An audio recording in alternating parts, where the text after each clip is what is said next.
Heath. I am no longer proposing in Vegas. Wow, you led with that. Because I'm no longer going to Vegas. Oh. Or at least not in the coming weeks. So you had a big Vegas trip planned for October. Big Vegas trip. Big get down on one knee. Big trip. Big Backstreet Boys. Oh, dude. So we've done a deep dive on all the circumstantial events, so I can give you the big lowdown. So the main reason is COVID. Delta variant gave the hosts of the event that was getting me to Vegas on the company dime the big spook. So it got canceled, the in-person event, and they're like, stay tuned for virtual events. And then I had to break it to Bailey that I had been doing damage control because I found out Wednesday at 1 p.m. Okay. And it's a Sunday. What show is this, Chris? Oh, this is Mobius Tubes, episode 67, a video game podcast, of course, being recorded on September 19th, 2021. Let me show you let's get you. So yeah, I had to back out. And I leveled with Bailey. I was like, this is where we're going. This is how we were getting there. And now that, because there was always the possibility that we salvage the trip and just make use of like the 5 days we're there or 6. It's like a decent chunk of time. Yeah. That would have been taken up by this whole conference thing. And so I tell her that we ought not go, even though there's things to do in Vegas. Because at the time we'd be going, nothing is happening. I talked about this briefly. Okay. But then I challenged Bailey. I was like, look at the stuff that's happening in Vegas in the window of time that we're there. It seems everything that's like up our alley is either right before or just as we leave. I mentioned this, right? The Vegas Strip is bare while you're there.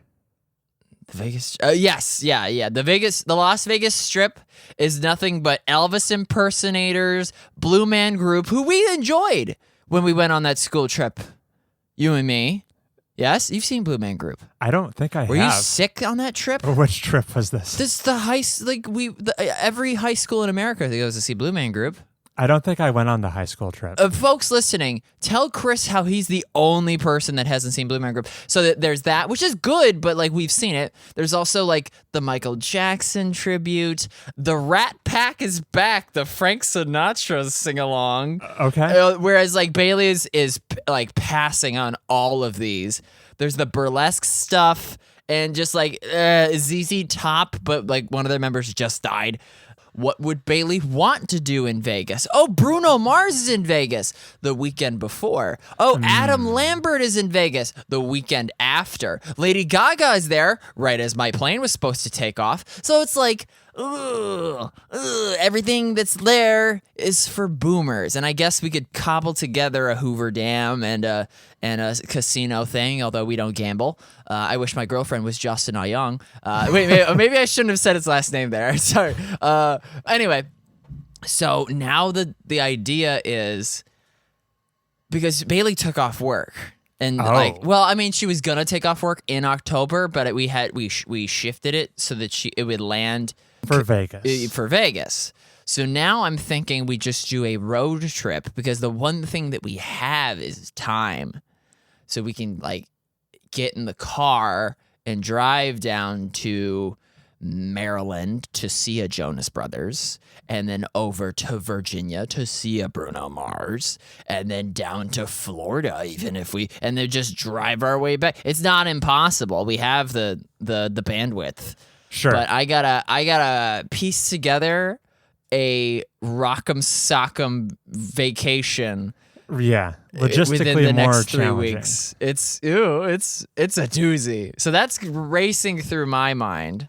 Speaking of racing, Need for Speed. I don't know. I'm circling back to video games. Have you had any vacation plans fall through in the 11th hour? I also have a corporate sponsored vacation coming up. Bro. What? Okay. Holy shit, Bailey! Start listening now. Don't listen to the part where I said I was going to propose, but start listening now. Okay, tell me. Okay, Chris. Hey. She poo-pooed me on the fact that it was corporate sponsored. Oh, really? Yeah, she said that I led her to believe that it was going to be a just us trip. Okay. But the fact that she would had to have gone with me to the conference gave her like some bad feelings, which is kind of whack, right? Because it's the whole reason we're there. It's what gets us there. Sure. So, like, the pros are you save a lot of money on travel and maybe accommodations. Yes. But, like, if I was told, hey, trip to Vegas, I wouldn't assume that a company conference was on the docket. Okay. Sure. I feel like you lead with that. Hey, we're taking a company trip to Vegas where we're going to get to do a lot of fun stuff while we're there, but also I have this obligation to do. Okay, fine. Like, you say that. Okay, because I went on a trip to Disney while Bailey was working there. Uh-huh. I didn't. If she had to go in for a shift as Elsa, I wouldn't have turned my nose up at it and been like, I thought this was for us. Well, like, because you arrived, it's her job that is getting us into the parks for free. Sure. But did you make mention that? At what point did you mention that this was in any way associated with your work? In the 11th hour. Yeah. Okay. Well, you went into that Disney trip knowing she was a Disney employee. Yeah. Normally, your job isn't associated with Las Vegas, so I don't think there would be any connection leading her to believe there'd be work stuff.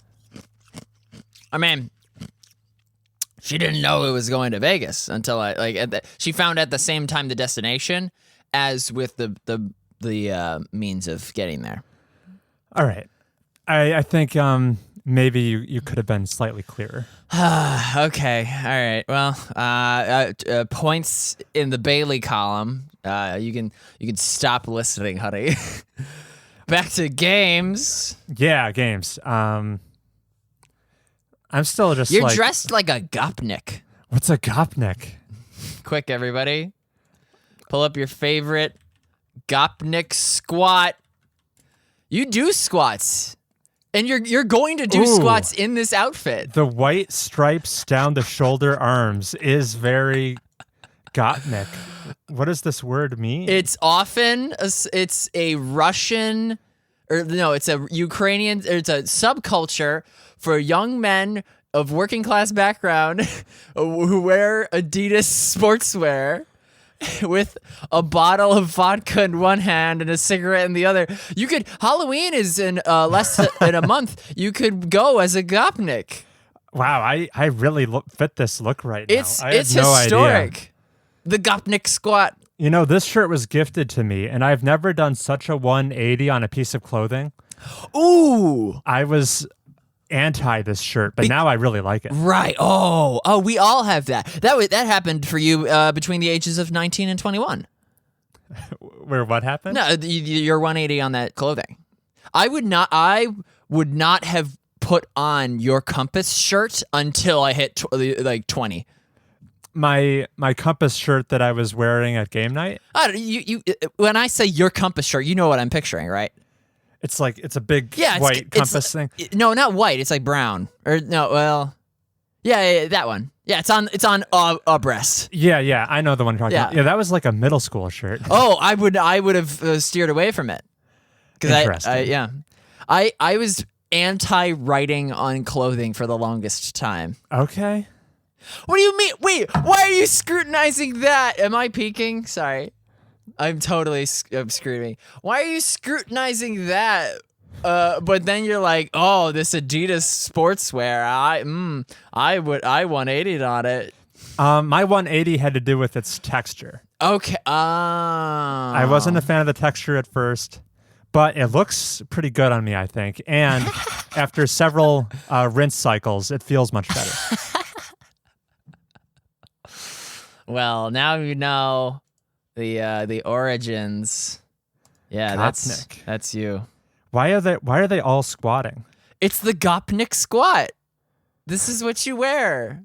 It seems uncomfortable. No, it's for cool guys living in Stalingrad. Eastern Europe, yeah. Whew. We're all over the place this episode. I tried twice to link it back to games. What do you mean all over the place? I always bring us back. I just want to point out the fact that we're surrounded by musical instruments right now. Okay, so folks who are between the ages of 16 and 25, is 7 a normal amount for guitars? Granted, they're not all the same variety, but yeah, describe what you have in front of us. You have 7 guitars propped up against the wall behind you, and to my left is like a DJ turntable. And it's not a single set, like it's not a DJ Hero pad. It's the real deal. It's like it belongs to Diplo. What's that doing there? Who is that? Chris, like my brother has DJ friends who would he went to New Year's with them, so I don't know. Maybe he's like holding onto it. Okay. Yeah. I should get me some DJ friends. Too bad all your friends are only into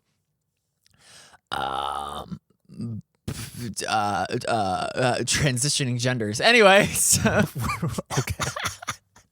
so as far as things that surround us all, games. Games. Yeah. Okay. Yeah. Let's get this show back on the rails. Heath, all I've been playing lately... Oh, wait, do you want to talk about Gabby Petito? This is actually might be we have a social obligation to do this. Okay. I'm maybe coming in behind the 8 ball here. Who is Gabby Petito? I'm butchering the last name, but let's... yeah, is that it? That looks like Petito to me. She's a 22-year-old that went missing after she went on a vacation trip with her fiance. Eerie parallels to my life. It's a nationwide search because the boyfriend, I say, left on the trip with her, came back without her, and is saying nothing.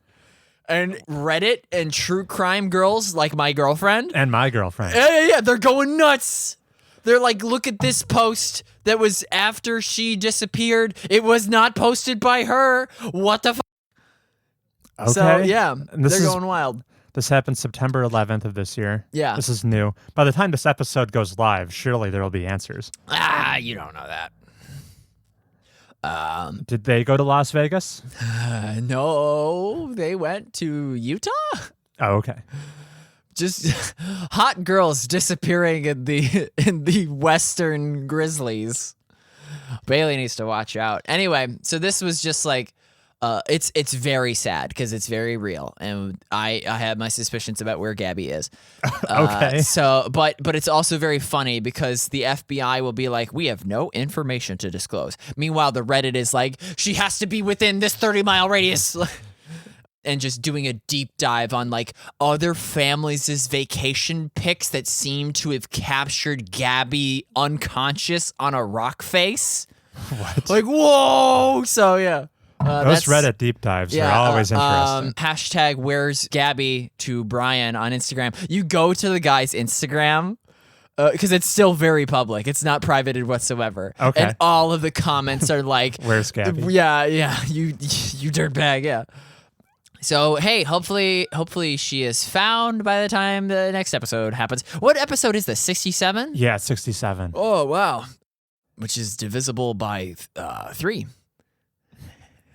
That's not true. That's not true. We're 2/3 of the way to 100. Uh-huh. That counts for something. If you round up. Whew. 15 minutes of rambling. But that's okay, because for me, this is going to be like an update episode. Did you get brain freeze? No, just my gum line is not what it used to be because I don't have a proper restroom. So my brushing is not as frequent. We've been over this. Dang. You're making quite the sacrifice. Hey, you know what? It's all in good fun. I stepped on your transition. You were trying to save me. You have the makings of a mustache. You know this. Like you're well shaven, but you could totally, if you did nothing for like 8 days, you could be a cop. I'm doing something within 8 days. Don't worry. Whoa! What? I don't know. I'm being your hype man. I'm on day Wednesday, Thursday. This is day 4 without shaving. Oh. And then I shave on day 5. Okay. Okay, maybe you don't have the makings of a mustache. Maybe it's just the pop filter. Maybe it's just the pop. Maybe it's just the solid black pop filter. You ever think of what if we had to retire this show? You ever think of like what we would auction off to charity? I can't say I've ever thought of that. Yeah, no. yeah. I've always thought of that. Like, what would we auction off? We could probably auction off the ugliest of XLR cables. There's no mythos to it because the audio listener is unaware. But as far as like audio equipment, we have nice mic stands. We have a very expensive diamond. This is the ugliest XLR cable I've ever seen, and you've seen a few XLR cables as well. A few. I'd auction that off for charity if we were doing like a Mobius Tubes send off. I don't know. Maybe like a vinyl print of the song Nobody Knows. That's a good one. Yeah, I would pay more for that than that XLR cable. For sure. All right. You think that's enough? You have until I finish this ice to get us back on track. I've been playing some exceptional video games. Before I say another non sequitur. And I'm going to hop into them. I'm going to capture your attention with this right off the bat. 13 Sentinels, baby. Aegis Rim. I finished it. Oh, wow. It's in the record books. All right. 42 hours. It was quite the video game. That's like a Red Dead. Red Dead's longer. 42 hours. You'd have to be like a speedrunner to get Red Dead done you in have that to time frame. Not skin a single bear. So this was the Vanillaware sci-fi story-heavy game set in Japan following... Whoa, set in Japan. Yeah, set in Japan. What are you talking about? There's major jumps. I mean, it's a time-traveling game set always in Japan. Oh, even the World War II stuff. Yeah, same town. Oh, fascinating. Yeah, you're always in the same locale Okay. throughout like 5 different periods of history. Sure. So it's not globetrotting. That's the one thing that they don't try to not overstep their bounds. No. In fact, you'll see same locations represented throughout different time periods. Ooh, trees at different heights. Yeah. Came out last year on the PlayStation 4. I finished it. It's a very special video game, that's for sure. I approached it having it very hyped up for me. You know, it got some Game Award nominations. People I trust their opinions of were very high on it. Yeah, that's the only reason I've heard of it. You were really high on it. I introduced it to you. Yeah. And now it's done. And I've got to say, it's great. It lived up to the hype. Let me tell you why. This will be spoiler free. I was about to say, there's no chance that you drop spoilers. No on me. spoilers. That would be horrible. This will be safe to listen to. Yeah. Yeah. So for its namesake, 13 Sentinels, one of its gimmicks is there are 13 protagonists in this game there's really not a main character. They all are It's ensemble, yeah. It's ensemble cast. With a cast that large, not to mention supporting characters, you would assume people have their favorites. Mikasa. And yeah, I do have a few favorites, but what I want to hammer home is there was only one character who I didn't really want to go spend time with. The horny one. No, she wasn't horny. She just had constant migraines, which was a mechanic. Ooh. You'd have to like stop what you're doing to take your meds, otherwise the migraines would be too severe. Very heavy rain. Very pace breaking. Oh, it's a shame. But everyone else in the cast, I was always eager to check in with them. So props to them for just having solid character writing across the board. I was endeared to all the characters, and not a small feat with such a large and robust cast. And I've got to say, I also really appreciate how each character's story, they could be so structurally different from each other. So they weren't just like formulaic, here's your introduction. Structurally different. Yeah. What, like So- Edith Finch? That's not a bad comparison. Just the way all of their stories intersect, but each of them had a very different style of storytelling. So you have the one character, every time you check up with him, he is in a Groundhog's Day time loop that he's trying to escape. Ooh, very Palm Springs. I'll take your word for it. You've got another character who... That's a movie date that we're going to do. Okay. Right after Day After Tomorrow. Right after Malignant. Have you heard about Malignant? No. Malignant is apparently a horror movie, and we're going to circle back to the 13 Sentinels, that is just as bad as The Room in terms of, like, hilarious what they tried to do. Is this a new movie? Yes, it just came out. Was it cited as being Room-inspired? Yes, and that's where I stopped the video that I was watching because I had to see it with Bailey. I'm not going to spoil it for myself. Day After Tomorrow, I was getting pushed along with Palm Springs. We're going to do that too. Malignant is first on the docket. Anyway, so Groundhog Loop person. Yep, like you've got a character stuck in a loop. You have a character, all you know about them is they wake up in an alleyway next to a corpse and they have no memories. And then they're just trying to piece together what's going on. You've got a character who makes like a very shady contract with a talking cat to do nefarious things. Everyone... Joker. Yeah, you've got a character who gets like taken in by a secret organization. No two storylines even slightly resemble each other. So just the sheer variety on display really kept me engaged. So that's commendable. And here was something I only appreciated in hindsight. Because as soon as I finished this game... The blackface character. No, that's not a thing. As soon as I finished this game, I was starving for content. So I listened to no fewer than 3 spoiler casts. You showed me as much, yeah. Yeah, I definitely tuned in for the Castle Super Beast one, which, by the way, was the best one. Yeah. I don't usually listen to their content, but that was hilarious. Just as this is a plug for the spoiler cast. But Castle Super Beast, there's 2 guys, Wooly versus and Pat Stares At. Okay. Wooly was hilarious. He, for all of the twists and turns they could be discussing, Wooly just drilled right in. He wanted to discuss the health of everyone's relationship in this game. Huh. I found that really quite funny. He had lots of complaints. So I consumed a bunch of spoilery media about this game. And with that... The mark of any good thing. Yeah. I felt compelled to seek it out. Yeah. What's up? Oh, no, I remembered that Outer Wilds DLC is out. It's out. Right? Isn't it? I knew it was coming. Is it out? Oh, shoot. Wait, am I getting confused with Deltarune Chapter 2 is out? Oh, next End of week. September. Okay. A week from today. Thanks for bringing that back to my attention. Never mind. Deltarune came out this on Friday. Chapter 2, right? Yeah, Chapter 2, yeah. So that game's still not done? Technically, no. Okay. Isn't it really weird Outer Wilds is getting DLC this late? I don't care. Yeah, I guess I don't care.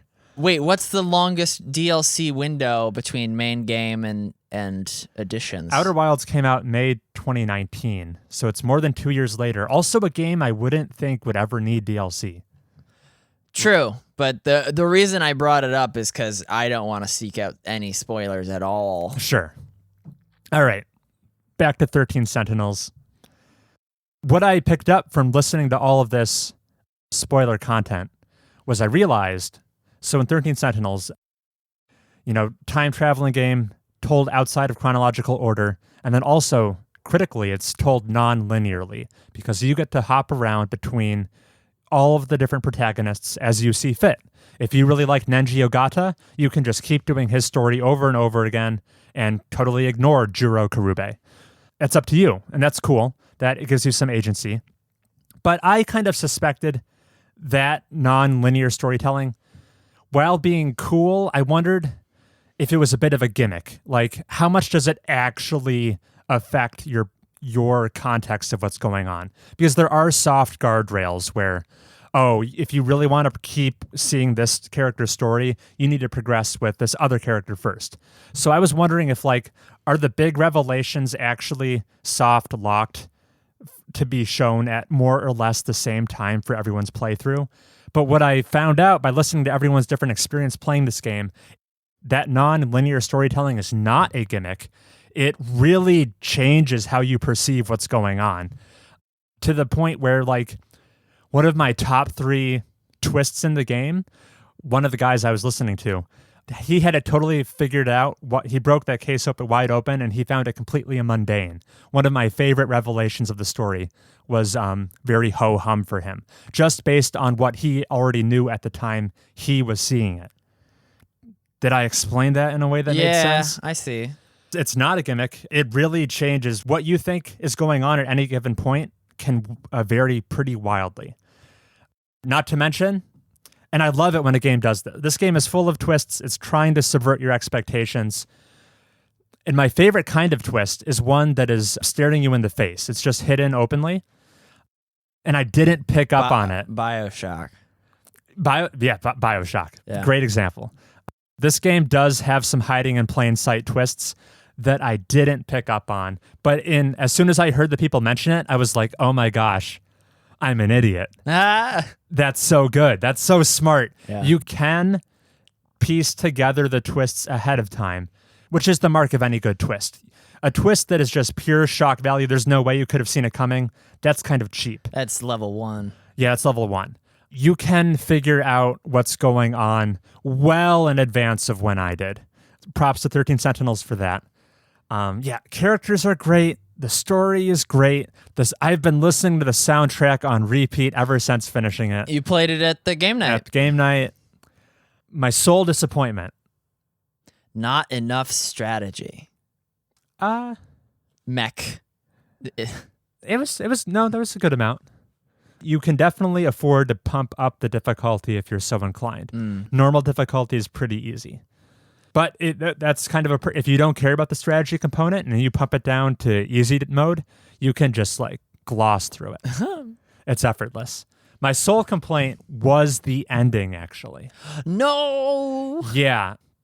No spoilers. I will just say. So the ending, it did not tarnish my experience. Like, I don't now think less of the game. It just. So obviously, like, the end there's a final twist, right? And my complaint is just that the final twist doesn't live up to all of the twists that came beforehand. So like, it didn't end on a crescendo. It kind of just ended. Ideally, you'd be most heavily invested right at that final twist, and then it sends you out to the stratosphere, and you love the game. But the best moments came earlier and came before the ending, for me anyway. The ending wasn't as surprising as it could have been. So it all makes sense. There weren't any glaring plot holes by the end. It tied up all the loose ends, I thought. And I left feeling awfully satisfied. This is going to be one of my favorite games I played this year, for sure. This will be one of my favorite games in whatever year I play it. Right. I can't confidently say that you will love this game.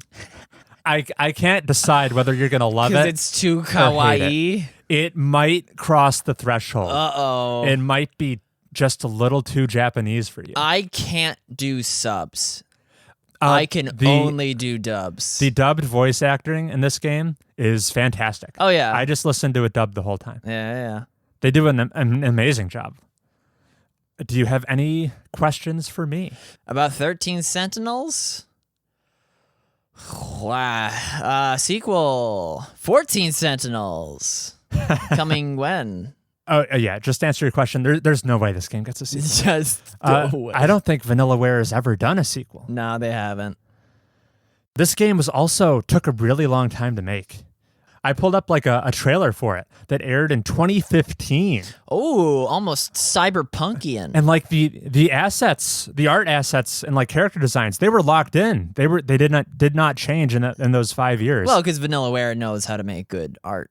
They do, that's for sure. So it's like, wow, this kind of looks like the finished product, but then it took another whole 5 years to come out because of all the twists. Yeah, I wonder what made it take so long. Was it the writing? It's probably Juro. Juro's funny because he's the first character you're introduced to. If you could pick a main character, I guess it would be kind of him. He's got a very vanilla character design, and it's like, oh, okay, Juro's gonna be like my baseline. He's going to ease me into this universe. But then he ends up Your having shepherd. he ends up being like one of the more complicated and convoluted plot lines in the game. Oh. So he's that was a bit of a twist. Okay. I'll end with Chris's top 3 13 Sentinel characters. Number 3. Wait, are we likening this to P5 Commandants? Confidants? Wait, what did I say? Commandants? Yeah, I mean, this is just characters. Okay. Coming in at number 3, it will have to be Shu Amaguchi. He's got a cool motorcycle. Yeah. And he really appreciates Yuki-chan. Coming in at number 2 is Yuki-chan herself. She doesn't mess around, and she's got some really good mech abilities. Coming in at number 1 best character in all of 13 Sentinels is definitely Nenji Ogata. He's the rough, tough guy exterior with the big softy inside, and that speaks to me. Very fun. I can't wait to play this on Steam next month.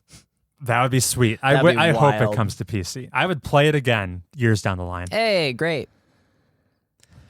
Speaking of games that you and I could play on PC, have you touched Mass Effect anymore? I have. What about you? Not a bit. I could transition to Mass Effect talk. I've been having streams of it in the background. Okay. But that's all I got. Yeah, I jumped into Mass Effect 2. Previously known as, at least... What? It had a different title? Previously known to me as my favorite Mass Effect game. Okay. And I was excited to see if that still holds up and is still the case. And so far, the answer is a resounding yes. Okay. So Mass Effect 2, the middle chapter of the trilogy of Mass Effect games. The Citadel is back. It is back.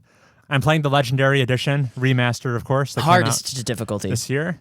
I'm just playing on normal. Oh, wow. Pussy. The first time I played on the second hardest difficulty. Oh. I didn't remember, like, Mass Effect has like 6 difficulty settings. It's crazy. Granular. Very granular.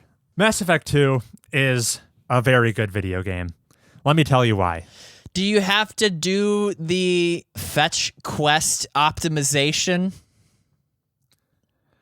Because apparently there was some such guide to most economically deliver everything that everyone asks of you, because apparently the UI didn't have...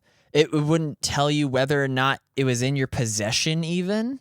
Okay, that's true. So there was like a guide so you could just bang them all out in 3 to 4 Citadel visits. Okay. I wouldn't worry about that too much. Okay. Like, I delivered a fish to some Krogan. Yeah, like you do. On the Citadel. Yeah. And you're right. I don't know if I could tell that I actually had that fish. You just had to remember, and I think that's why it's the blight of many a streamer. Interesting. Because they don't have like an active memory of, in case they're playing multiple games. True. No, that's not an issue. I'm only focusing on Mass Effect. All right, fine. All right. How many Krogans have you dated? 0. Oh, your loss. I don't think there's a single romantic option among the Krogan for you. What the heck? What an unfinished game. You've got a thing for giant muscular turtles. I had no idea what a Krogan was. Oh, okay. Really? So it's like an XX chop. It is kind of like an XX chop. So Mass Effect 2. Mass Effect 2. Mass Effect has always been about the characters for me. I said as much when talking about Mass Effect 1.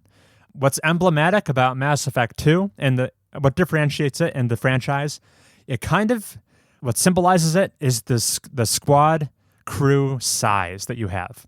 Mass Effect 1. I've seen the portmanteau. Right. Wait, no, that's not what I meant to say. The lineup of silhouettes. I know, but crew, why did my brain tell me that was portmanteau? I'm unsure. It's just the diorama. What am I trying to say? It ends in an EAU, which is why my brain told me portmanteau. Okay. Yikes. But like, here's how it works. Mass Effect 1. There's like more than 5 characters. Mass Effect 1, you've got 6 squad mates you can bring on Allow me to with name you. them. Lara Croft. Liara. Garrus, Gorgus. There's no Gorgas. All right. Nebuchadnezzar. What's the Krogan named? Felicia. Rex. Rex. You know your Mass Effect 1 squad mates. Ahsoka Tan.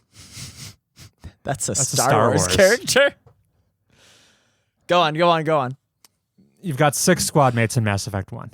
Then that number balloons Doubles. in Mass Effect 2. You've got a dozen you can get to know. And then it confines itself back in Mass Effect 3 down to 7. New characters. Some of them are repeats. Oh. And that also, I feel, is represented in each game's plot. Like Mass Effect 1 and Mass Effect 3, there is a lot of urgency in those plots. You're on a time crunch. There's a lot of pressure you're under. Mass Effect 2, I'm not saying there's zero urgency, but it's a lot more laid back. Like for most of the time in Mass Effect 2, you're just assembling a team, hopping around the galaxy, looking for the best and brightest. And that means you get to like absorb a lot more of the universe in Mass Effect 2. There's a lot more characters to get to know. A lot more time is dedicated to character development. That was one thing that surprised me at Mass Effect 1 during my recent replay.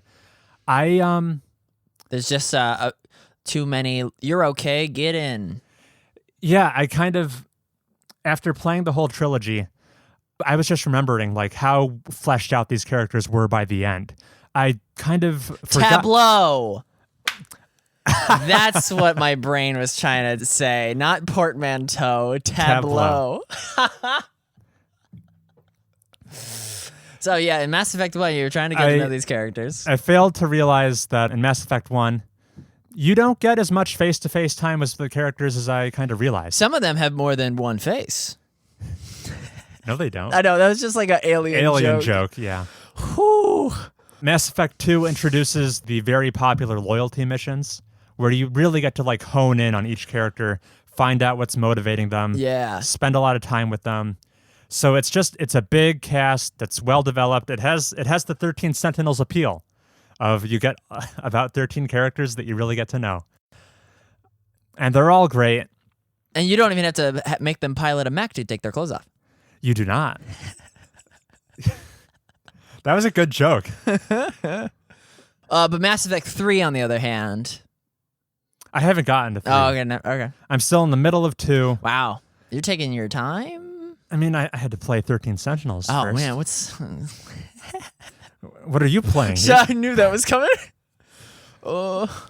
I guess mechanically, 2 is a big step up from 1. It's much more of an action game. Ah, dude. Imagine if I came with Deathloop. Whew. You would have blindsided me. That would have been cool. Damn it. Did you see IGN gave watched it a 10? Wow. Yeah, perfect score. Good thing you have it on your fantasy draft. I do. But Mass Effect 2. Yeah, Mass Effect 2. This is the most I am doing disconnected. I am like You're doing more harm than good. No, I am pushing you off the cliff of a train of thought, but I am also throwing you the rope to bring you back to the conversation. Wait, I'll just mention I'm doing a Renegade playthrough. Which is the sneaky class. No. No.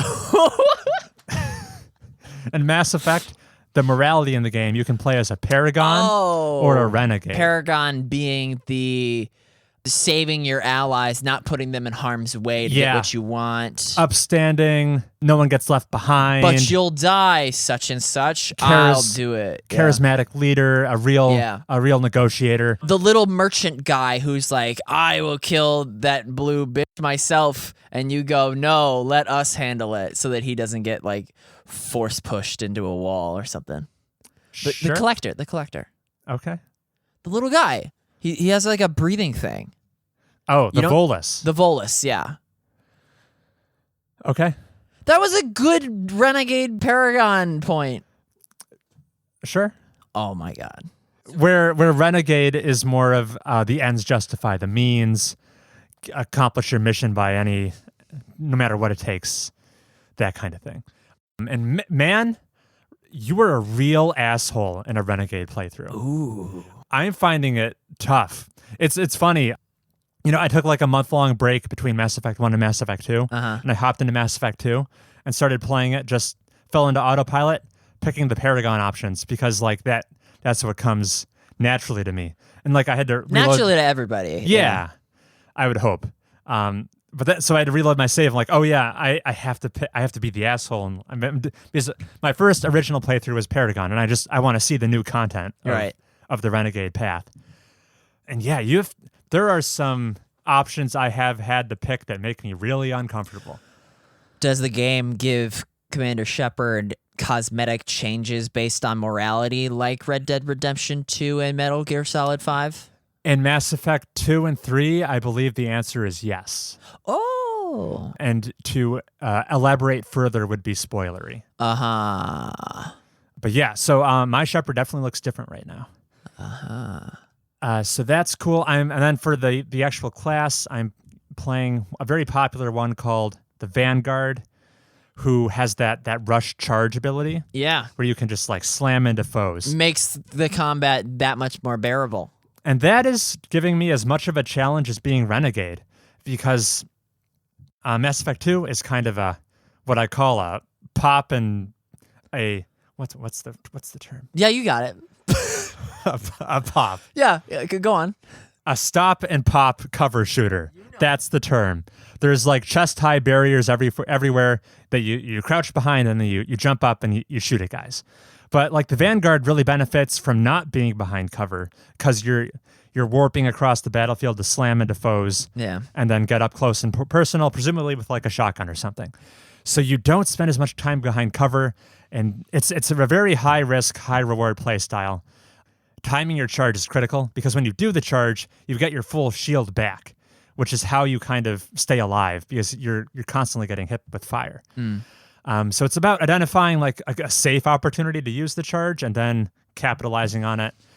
It's very different than the vanilla soldier I did the first time, where you really do spend all your time behind like a chest high wall. So yeah, I appreciate that the play style in Mass Effect can be so different. I just think of Mass Effect as primarily like a story-driven game, but you can play it very mechanically different too, and that's sweet. And I guess my closing thought will be Mass Effect 2 has one of the best opening sequences in a video game still. Talk about a surprising opening. Better than Prey? Better than Prey, although Prey's great as well. Yeah, Mass Effect 2 opens and totally goes in a direction you had no idea it was going to. Do you play as a Reaper? No, you don't. It's one of the most jaw on the floor time skips I've seen in video games. Okay. And so Mass Effect 2 is totally holding up. I can't wait to go play more.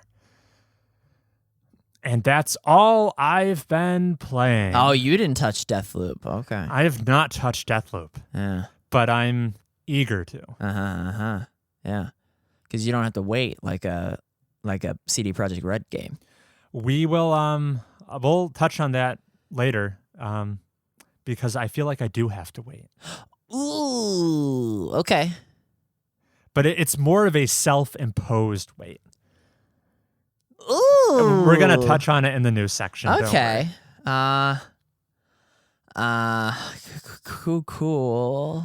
Did you have any updates on anything you've been playing? Anything I've been playing? Oh God, let's just open it up. Did I?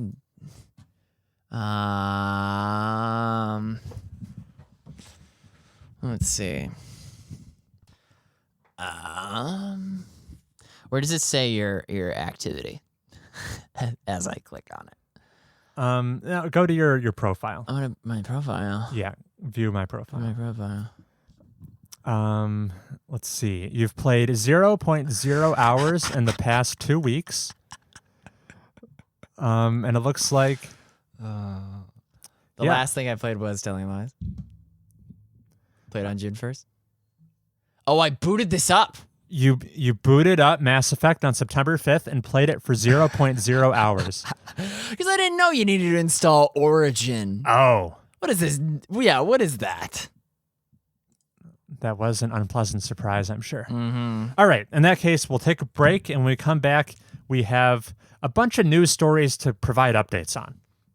We'll see you then. See you then.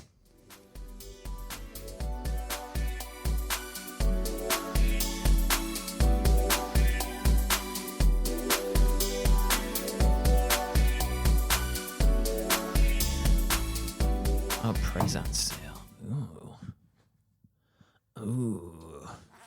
Yeah, get those nuts out. Ooh. Oh, because we pushed an hour. Yeah. You gotta get your macros.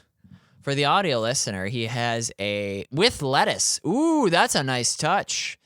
That's gotta be a multi-grain bread with apple slices, core still on it. No, just and turkey, oven roasted turkey by the looks of it, with lettuce, no mayo, because we're dry boys. We're no tomato, no cheese. Oh, thank God there's cheese. All right. It's a pepper jack. Just imagine a Gopnik having a pepper jack turkey sandwich in a basement inhabited by a family, because he is squatting. Yes. It was an unironic squat too. He meant it initially as just a stretching mechanism, but he couldn't resist the Gopnik. Yeah. Yeah. No, so here's what's up, right? I will be free on the Friday and Saturday for game nuts and such.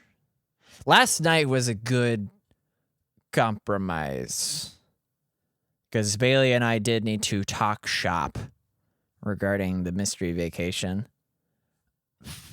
So I'm sorry. What game did you end up playing after Hansa Teutonica? Samurai. Oh, I've never played that. But it plays most like Innis. Probably closest to Through the Desert. Probably closest to Through the Desert. Actually closest to Babylonia. Actually closest to Babylonia. All right. I'm repeating everything you say because there's a small chance that it's picked up. Babylonia being the bidding card game. No, that's Biblios. Never mind. Ziggurat. That's Babylonia, is the one with the ziggurats. Oh boy, we sure do like our Reiner. Oh, that is Samurai is a Reiner Knizia. Man, can you think of short of Steven Hillenberg, Hillenberg, creator of SpongeBob. That Reiner Knizia guy is kind of the number one producer of entertainment for us, at least, in a while. Did you hear about Norm Macdonald dying? Norm Macdonald died. Who is that? He is a comedian.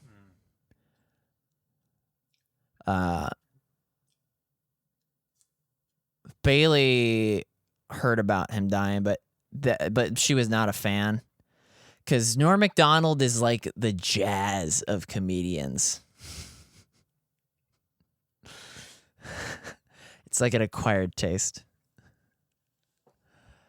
For the folks at home, he is probably 75% done with his sandwich, 80% done with his sandwich.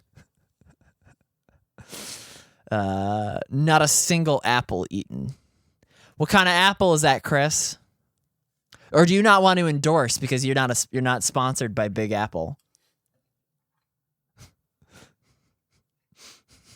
But whatever kind of apple it is, it's the best kind of apple. Am I right? If you wanted to be sponsored by a variety of apple, which variety would you turn down? Those red delicious fucks. Do you know any wood carvers? Did you see my Instagram story from a day ago? No. Do you have an Instagram? I do.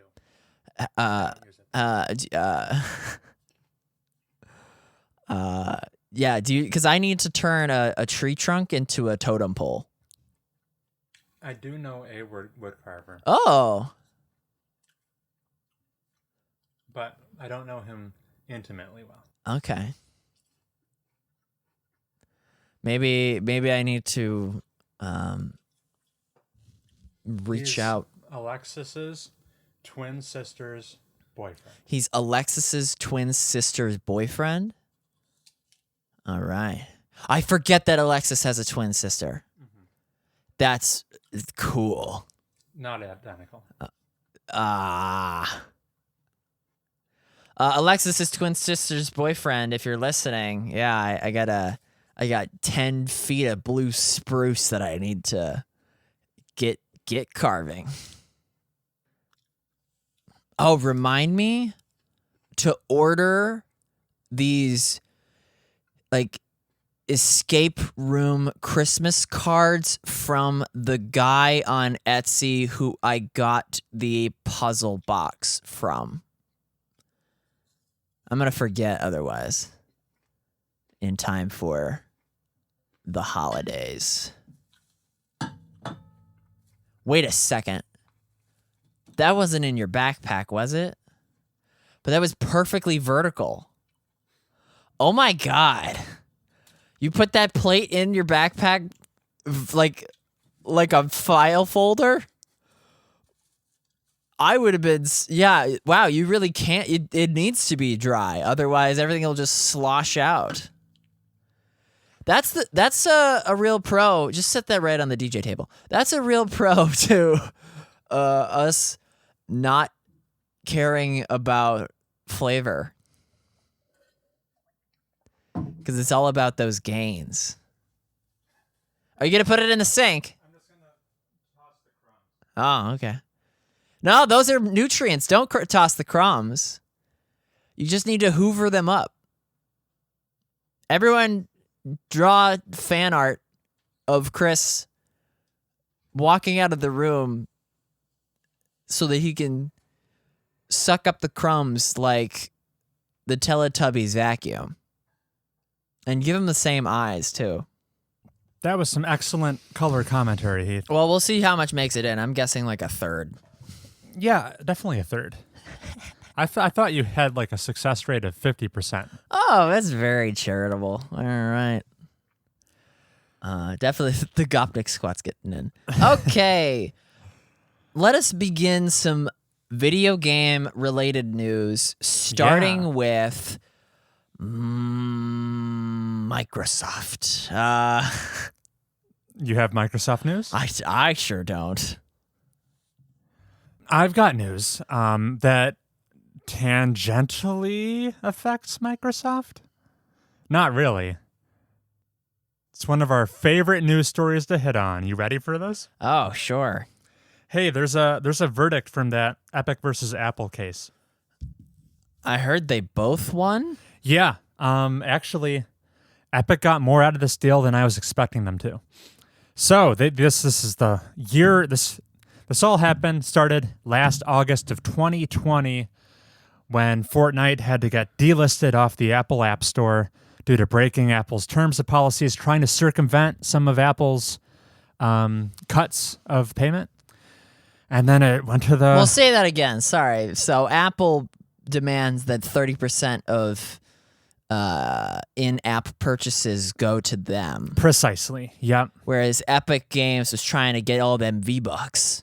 Yes. The issue was that Epic was a combination. Epic wants all their money. Epic Games provided a link inside their Fortnite app that brought users to an external site where they could pay Epic directly and therefore get around Apple's 30% cut of in-game purchases. Which is outright theft. According to Apple. According to Apple. But no longer. So in this ruling, both of them got a bit of a win here. So unsurprisingly, the judge ruled that Apple is not, in fact, a monopoly in the mobile app space yet. And therefore, Epic is going to have to pay Apple in damages for violating the developer agreement with Fortnite. Pay them in damages. Yeah, damages. Okay. For stuff. But this is the surprising bit of news. They also ordered that going forward, Apple has to remove its anti-steering rules. Those are the policies that ban developers from being able to tell its users to navigate to a third-party purchasing platform. marketplace. Yeah, Apple cannot ban developers from just making it known that they can. Yeah, providing that in-game external link that has to be allowed now. So presumably, Fortnite can come back on the Apple App Store, and Epic can get around Apple's 30% cut for when people buy their V-Bucks or Battle Passes or however Fortnite works. So it's a victory royale for the consumer. Maybe. It's only a victory royale for the consumer if Epic or whatever developer is in question decides to pass along the savings to the consumer. They could just literally charge the same exact price as they had been. Or more. Or more, except now Apple doesn't get a 30% cut. Okay. So it's kind of a moot point. I would assume it's going to be a moot point for the consumer. Yeah. Yes. But it's a win for developers that are smaller than Apple, so I guess that's good. Congrats. Yeah, I honestly wasn't expecting them to come away with this much success. Epic, that is. I thought they were going to get shut down completely, but no, that's pretty big. Think about like most of the money video games on the App Store generate come through in-app purchases. Yeah. Now imagine if 30% of that just doesn't go to Apple anymore. Ooh, is that going to affect the release of the new Mac Pro this year? Sorry, not Mac Pro, MacBook Pro. I would assume it's probably not going to affect the release of the MacBook Pro I this have year. been sitting on this 2014 laptop all year, expecting to buy a new one this year. And the September event was like, "Come buy this new iPhone." Did you see the new? Did you see the meme mocking the new iPhone? No, show me. That's gonna be hard to find. All they did was widen the top. I don't have the okay. I don't have the SEO abilities. But hopefully that new MacBook Pro comes on the double. Did they make no mention of it at the September keynote? No. Wow. No, I mean I didn't watch the keynote. Okay. Chris, you know me. I get my news from you. I guess so. No, it's gonna come during the October event, but that sucks. Yeah. So yeah, big surprise with that court ruling. What court was it? Australia? I think it was a California court, Okay. which is where they're probably both based. Cupertino. Moving on to segueing, you're awfully disappointed about not being able to buy consumer hardware, and so am I. Here's the segue. We came up on the 1-year anniversary 2 days ago Of the GTX 1080? of the 3000 series launching from wow. Nvidia. Really? It was 1 year ago, September 17th. Really? A year Where- ago? Wow. Yeah, where I woke up early that day to try to pre-order one. Uh-huh. And thank goodness 1 year later, we live in a world where you can just waltz into your local Best Buy and buy one right off the shelf for manufacturer suggested retail price Yeah. and go home with a fancy new graphics card. Plug it right in. Things have sure improved over the past 12 months, haven't Oh, they? yeah. Yeah, that's a bold-faced lie. They're still nigh impossible to find, and when you do find them, they cost double MSRP. Because those scalpers. No, it's you. Just If you 'cause manufacturing if you buy delays. it straight from a Newegg, Newegg, yeah. it's way above MSRP because that's the prices people will pay. It's crazy. It's really disheartening. So yeah, You should have bought that one from Janice. I should have bought that one for Janice. I Like it was a 3070 and I was trying to get a 3080. Yeah. But so Janice managed to snag 2 3070s at the actual like suggested retail price. Yeah. What I should have done is totally pay him for that. Put it in my PC. Oh. Enjoyed it. Taken my old graphics card, which is a 1080 Ti. That's what I have. And just sold it used. And just by selling it used, I probably would have made money. Oh. Because the market is that bad. Because of Bitcoin mining. Because of Bitcoin mining, because of the anti-manufacturing in China tariffs, because of... Oh, those went through. Yeah, those went through. No, dude. Because of the container shipping shortage. Yeah. Because of just the chip shortage. Chip shortage. It's a confluence of just awful circumstances that make buying consumer electronics right now a really bad idea. Oh, those are my favorite electronics. I know, right? Consumer. So yeah, still rocking the 1080 Ti, probably will be for the foreseeable future. Which is fine. It's fine, but I'd be lying if I didn't say it is influencing what games I choose to play. What games would you play if you had a 3090? I'm dying to play Control, but I hear Control has some really cool ray tracing effects that I just won't be able to see if I run it on my current GPU. Okay. So I'm pushing off Control. I'm going to push off Deathloop because, it's like it's made with like the PlayStation 5 and Xbox Series X in mind. And they are equivalent to the 3090. And to be like on par or superior to them, I'd want a 3000 series GPU, which I don't have. So Deathloop's on the back burner, Control's on the back burner. You said 3000 series. We skipped to the 2000 series? No, the 2000 series happened. No one cared though. Okay. Thank you. Control, Deathloop. Basically anything that released this year. Mario vs. Rabbids 2.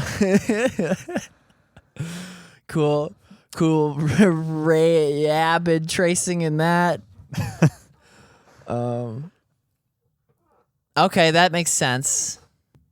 So until then, I'll be continuing to play remasters, JRPG dioramas, remasters of BioWare games from 10 years ago, and little indie games. Dang. Yeah, it's kind of a bummer. Wait, I should be shopping for these things. For what? 3000 series. It's like the worst time ever to be shopping for I know, those. but now you got me wanting one. I thought my 1080 Ti was sufficient. This holiday? I don't think so, dude. Dang. When we addressed this subject in, I believe, January or February of this year, we did a check-in. That's when the tariffs first went online and hiked the prices. Yeah. I predicted things would be pretty normal by fall, and here we are in fall. It's worse. 4000 series when? They usually do every 2 years, so 4000 series would be in about a year from now. Sure. To be fair, for all this complaining, I've got plenty to play with my 1080 Ti. What I'm concerned about is when all future new generations of GPUs come out, all the retailers see how much people are willing to pay. I wonder if we'll never get affordable GPUs ever again. But I mean, Biden's got to introduce some pricing controls, right? I mean, to be fair, these are somewhat niche products. Like, not everyone wants to be a high-end PC gamer. I checked the Steam hardware survey. I do. I wanted to see, like, it feels like no one has these. So Steam does this monthly hardware survey that you can opt into. Cool. And like just tell them what are you running in your I'll PC. opt into that, yeah. Not a single 3000 series GPU is in the top 10 most used for Steam. Not even like I wouldn't the budget expect ones. it to. Oh, the budget. Okay. The most popular one is the 3070, and that has a market share of 1.55%. Oh, yeah. So there's just not many out there. Thanks to this all of these factors. This cocktail of bad market right events. But yeah, here's the thing. When these cards do show up online, even if there is a 50% markup, they sell out instantly. Yeah, wow. So when the 4000 series arrives, why would Nvidia price them to be in line with like their previous gen prices? Why wouldn't they just up the price if they're going to sell instantly? Right. I'm concerned that from here on out, PC gaming will just got like much less affordable. That's bad. Yeah. I don't feel good about it at all. Like a top... Which comparatively increases the value of console gaming? It definitely increases the value proposition. Yeah. 100%. This 1080 Ti I bought years ago, it was the flagship GPU. Like, you couldn't get better than that. Yeah. And it was $600. Now you can't get a baseline model for $600. And the flagships run for more than $2,000. It's Currently. absurd. Yeah, currently. It's absurd. Wow. So yeah, I don't feel good about this conversation, and let's move on. Moving on to lighter news. Somebody Once told me.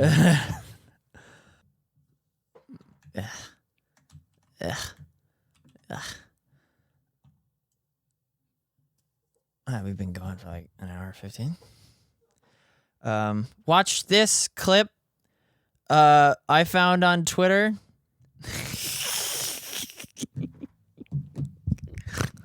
Oh, here comes Heath with his visual aids. I love a good Heath visual aid. Who doesn't? This tweet is titled, "This Pokemon XY attack looks like a bowling alley strike animation." I know exactly what you mean by that.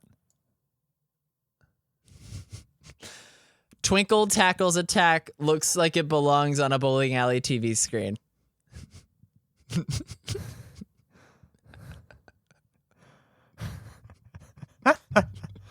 It totally does. Just because how stilted it is. Those animations could not be more static. Just like the basic rotating. That's great. Yeah.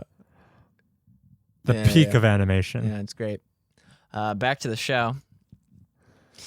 Chris, how do you feel about Sony?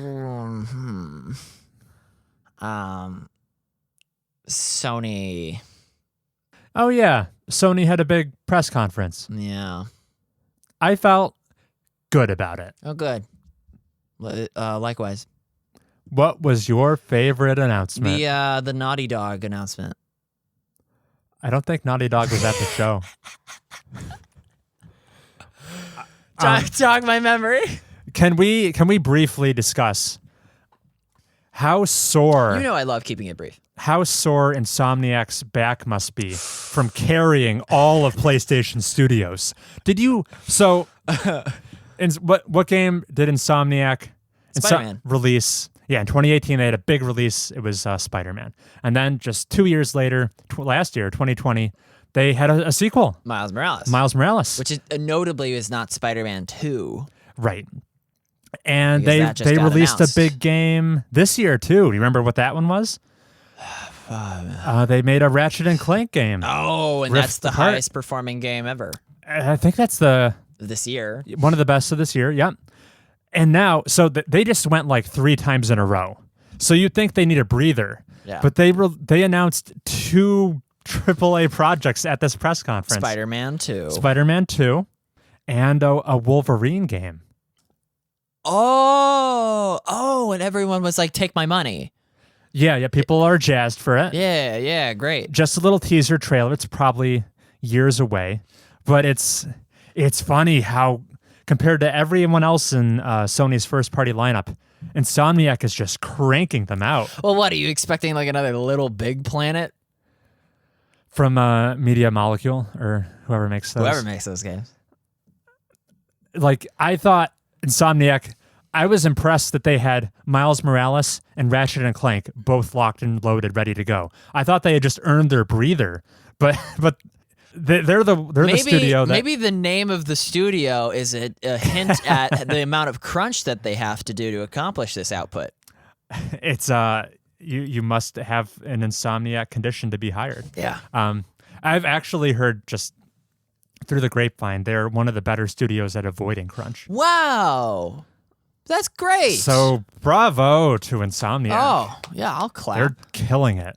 Cool. But so that was what was most surprising to me. We saw more God of War Ragnarok. Oh, yeah, Thor's fat. Thor is fat. Thor's a thicky boy. I guess the most interesting thing about that announcement to me was just that they said this will be the last God of War game to draw upon Norse mythology. So they're not. Then we go to Egypt. They're not turning it into a trilogy. It's just going to be these 1-2 games, and then they'll do something else. Yeah, which is fine. Because Norse mythology is hitting critical mass. Right. It's just in stark Senua's Saga. The Assassin's Creed last year was pretty Norse. The Thor movies. Everyone has their favorite Norse thing. It's just in stark contrast to how long they played around with the Greek mythos. They had God of War 1, 2, 3, a prequel, and 2 spin-offs. Oh, good all point. Doing Greek. And then, so that's like 5 games, and then... What about Ascension? Yeah, that was the prequel one. But that was... Also Greek. Mesopotamia. Oh, was it? I could be wrong.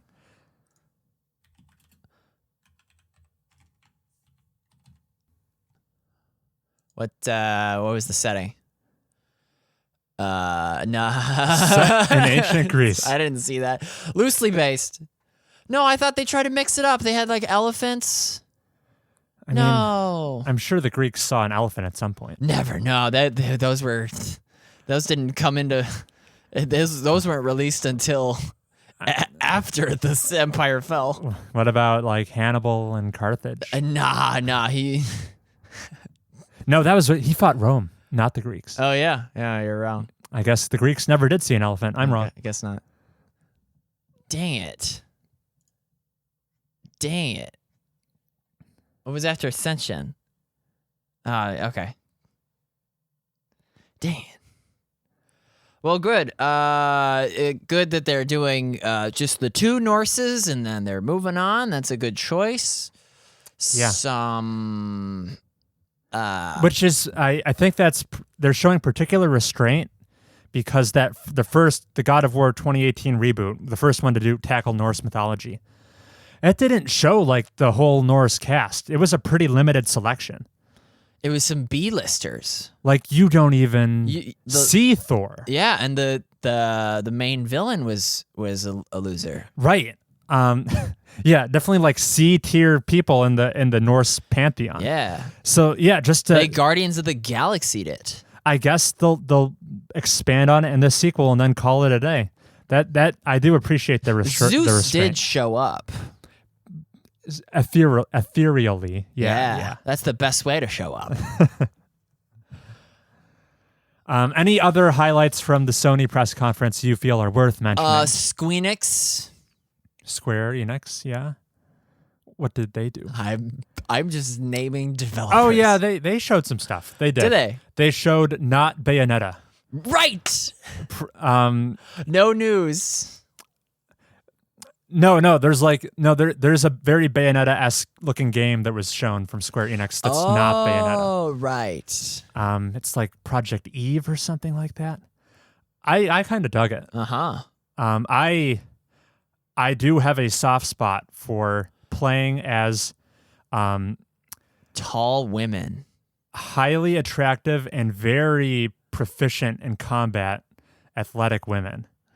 That's why I like Bayonetta, and that's why I like Devil May Cry, Nier Automata. Okay, and this fits right in that niche. Yeah, that underserved market. Is Zero Suit Samus not tall enough? I've never played a Metroid game. Okay. I blasted most of the things that I wanted to talk about in the first 15 minutes. All right. Then we'll wash our hands of the news. And you know what we need to do, Heath? What? Just real quick. This will be so fast. Is that what I think you were going to say? We need to hit up the fantasy draft. All right. Because the year is rapidly coming to a close. Who would have thought? This is our, transition music plays right here. Ba-ba-ba-ba.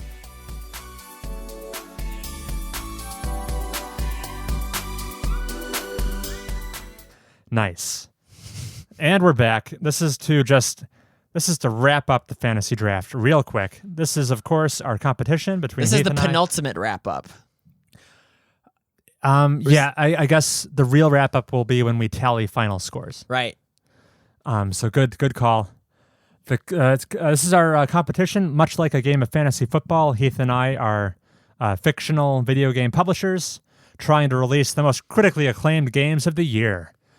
The current score stands at the quintessential Chris Games with 116 points, competing against He 8th with 78 points. Wow, Psychonauts 2. Psychonauts 2. That's insane. Did amazing. I watched that Game Maker's Toolkit about Psychonauts 1. Okay. It was good. Okay. Mark Brown. Mark Brown, yeah. He did a good analysis. That's my best scoring game all year. Shocking to say, but I got 19 points off of that. What's your current MVP, Heath? It's Deathloop. It's Deathloop with 88 points. So some heavy hitters coming in now late in the year. I have one vacant slot to pick up a game, and Heath has 2 vacant slots. So we're just going to fill those up right now. Filling up mine won't even require your input, Heath, because I have more money than you, I think. So I'm just going to take it. I will bid $59 Oh my God. to claim Battlefield 2042 is, I think, the name of the game. Oh. So this is the upcoming near future Battlefield first-person shooter. What have you heard? People are jazzed about that near future setting. And also, to be frank, I think we're getting down to some slim pickings. So that's what I'm going to take. I can punch in my bid on my phone. Wow, $59. But that means you get to, my slots are now full, so you get free reign to pick up any remaining 2 games that you want. And I will make my bids. I will bid on the best game that's going to come out. It's going to be... There's your thing. Okay. I mean, if you're taking Battlefield, do I take Call of Duty Vanguard? Ooh, And a grudge match between fandoms. We'll see the grudge match. Maybe I'll leave that for you to snatch up, possibly. I'm out of slots. Oh, you're out. Oh, we only had 1 slot? I had 1, but you have 2. Oh, I had 2.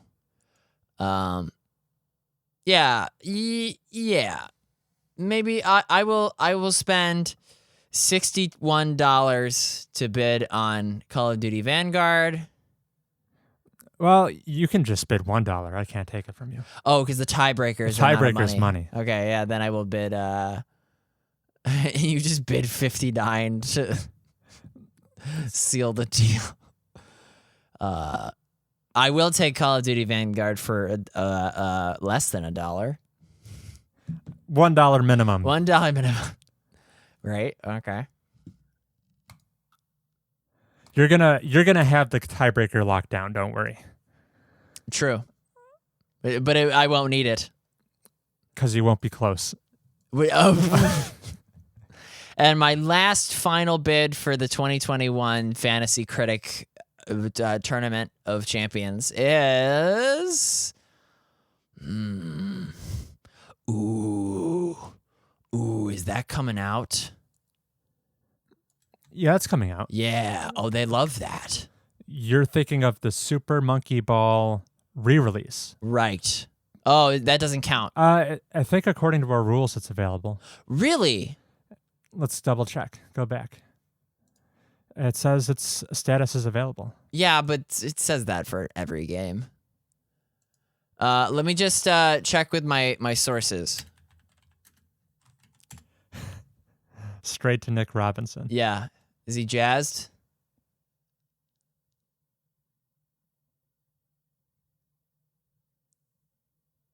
This is going to do well. I will bid on Super Monkey Ball Banana Mania for $2. It's twice the value of Call of Duty. Sold. There we go. We are packed. Oh, you're a fan of Nick Robinson's videos? Oh yeah, I put those on in the background all the time. Have you seen? This is quite the non sequitur. Have you seen? I don't know what time it is. Followed up by I don't know what year it is. No, this is a long form video. Have you seen the McDonald's training video? Oh yeah, that's a piece of internet content right there. That's some journalistic integrity. The twists in that documentary. Yeah. Of him acquiring it. Yeah. That was fantastic. Yeah. Just a plug for Nick Robinson. Yeah, he does good work. All right. There's also the Super Monkey Ball narrator discovery. So I have picked up Battlefield 2042.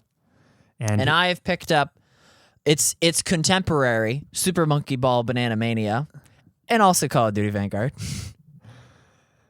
And here's what is hurting you, Heath, is the number of your games that have been pushed out of this year. You know what? And I thought I would avoid that pitfall from last year, but I am the number one barometer of games that won't come out. I'm shocked Total War Warhammer 3 is not coming out this year. I mean, I spent all this money on my Grand Cathay concept art, and they refuse to release it.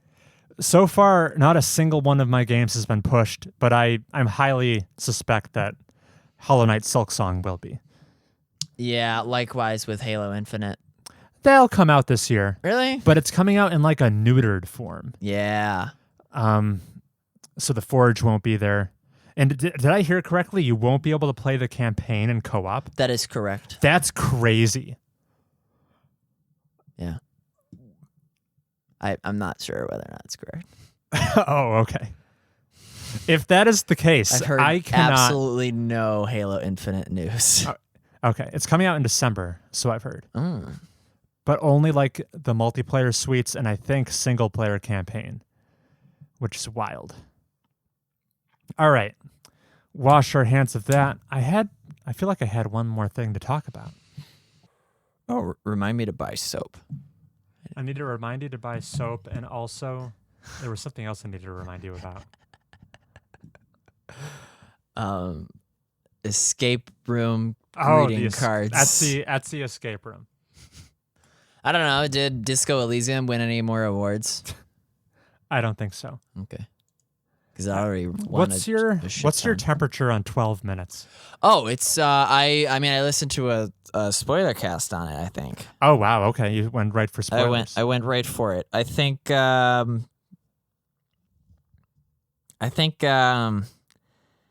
did I hear? That there was no reason, like you can kill your spouse at any time. You can murder anyone.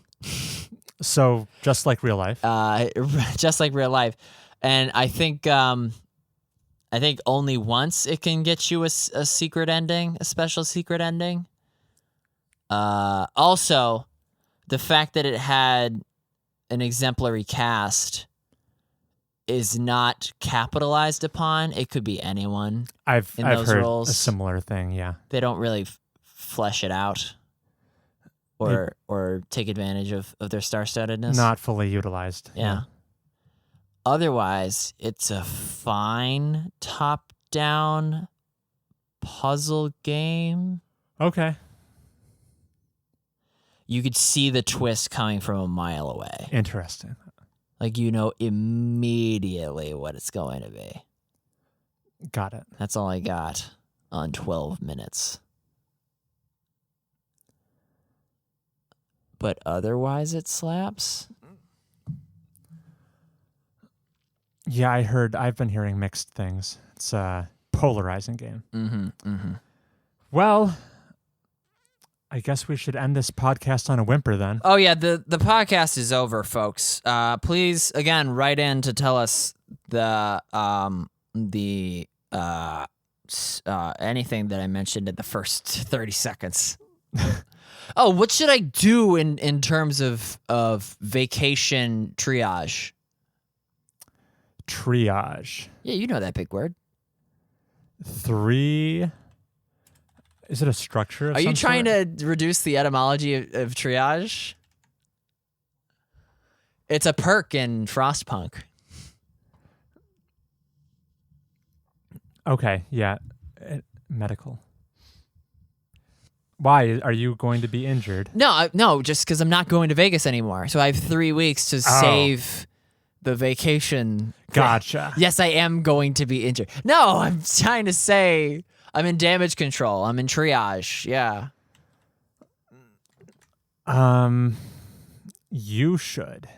You should write in first and foremost to mobiustubespodcast@gmail.com. That's right. mobiustubespodcast@gmail.com. We read every email that flows through our inbox. Aloud.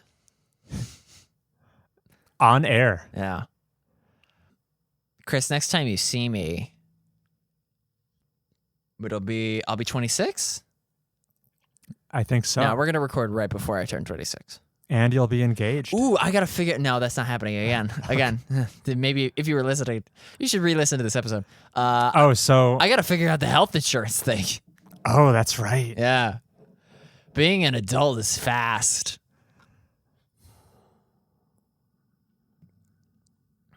Well, thanks for listening, folks. Yes, thank you for your time. Chris, enjoy shaving. I will. Now I'm going to go get in sync with my culture and pop some squats at the gym. Good. Bye. Thanks, everybody.